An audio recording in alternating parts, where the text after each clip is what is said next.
ఎడారిలో సెలయేర్లు మే 30. భూలోకములో నుండి కొనబడిన ఆ 144,000 మంది తప్ప మరి ఎవరునూ ఆ కీర్తన నేర్చుకొనజాలరు. ప్రకటన గ్రంథం 14వ అధ్యాయం 3వ వచనం. బాధల లోయలలో ఉన్న వాళ్ళకి మాత్రమే కొన్ని పాటలు నేర్చుకోవడానికి వీరవుతుంది. ఎంత గాన ప్రావీణ్యం ఉన్నా ఇలాంటి పాట నేర్చుకోవడానికి రాదు.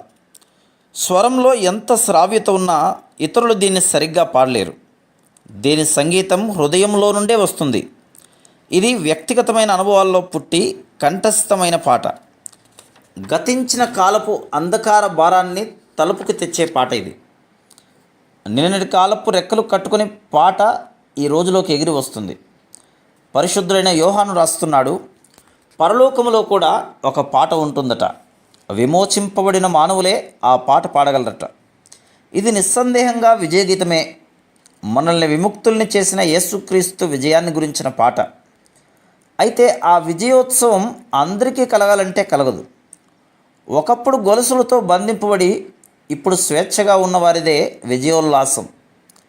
నేను ఈ పాటను పాడినట్టుగా ఏ దూత కానీ ప్రధాన దూత కానీ పాడలేడు. నేను పరదేశిగా ఉన్నట్టు ఆ దేవదూతలు ఎప్పుడూ ఉండలేదు. సిలువలో విమోచింపబడ్డవారు తప్ప మరెవరూ ఈ పాటను నేర్చుకోలేరు. నా ఆత్మ తండ్రి దగ్గర నుండి ఈ సంగీత పాఠం నేర్చుకుంటున్నది. కంటికి కనిపించని సంగీత బృందంతో కలిసి శిక్షణ పొందుతున్నది. ఈ సంగీత సమ్మేళనంలో కొన్ని భాగాలను నా ఆత్మ తప్ప మరెవరూ పలకలేరు. దేవదూతలకి ఈ శృతి కుదరదు. ఈ తాళాలను నా ఆత్మ మాత్రమే వేయగలదు, ఆలపించగలదు. దేవదూతలు ఆలపించలేని ఆ భాగాలను ఆలపించడం కోసం తండ్రి నిన్ను సిద్ధపరుస్తున్నాడు. నిన్ను పరీక్షించడానికి దేవుడు నీపైకి బాధల్ని పంపిస్తూ ఉంటాడని చెప్తుంటాడు. కాదు, నీకు నేర్పించడానికే ఆయన ఆ బాధల్ని నీపైకి పంపుతుంటాడు. రమ్యమైన ఆ గాయక బృందంలో నువ్వు ఉండడం కోసం నిన్ను సిద్ధపరుస్తున్నాడు. రాత్రి సమయాల్లో నీ పాటను సిద్ధం చేస్తున్నాడు. కొండ లోయల్లో నీ స్వరాన్ని పదును పెడుతున్నాడు. మేఘాలు కమ్మిన వేళ నీ శృతిని సవరిస్తున్నాడు. వర్షాలు కురుస్తున్నప్పుడు నీ స్వరంలోని మాధుర్యాన్ని పరిపక్వం చేస్తున్నాడు. చలి రోజుల్లో నీ భావాన్ని మలుస్తూ అన్నాడు. ఆశాజనకమైన సమయాల నుంచి భయంలోకి నువ్వు దిగజారే వేళల్లో నీ లయను సరిచూస్తున్నాడు. నా అంతరంగమా, ఈ వేదనల బడిని అసహించుకోకు.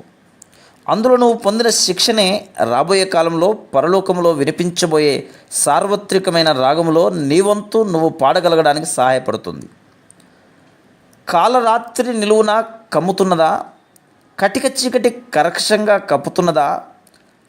చేరరమ్మని ఆయన్ని చనువుగా ఆహ్వానించు. కొత్త పాట, కోయిల పాట నీకిస్తాడు. సుతారంగా నీతో శృతి కలుపుతాడు. శోధనల్లో సొమ్మసిల్లి నీ స్వరం ఆగితే ఆగిన పాటను ఆగనీయకుండా ఆ మేఘాల్లో తన పాటతో లీనం చేస్తాడు. ఆ పాట పాడే ప్రకాశపుత్రులంతా ముక్త కంఠంతో, ముకులిత హస్తాలతో ఆ అంధకారంలోనే ఈ అపురూప గానం మాకు అలవడిందంటూ మురిసిపోతారు. తండ్రి ఇల్లంతా మధుర పరిమళంలాగా అలుముకునే ఆ అసమాన గీతం పుట్టి ప్రాణం పోసుకున్నది పగటి వెలుగును చూడని పూరి పాకల్లోనే. Praise the lord.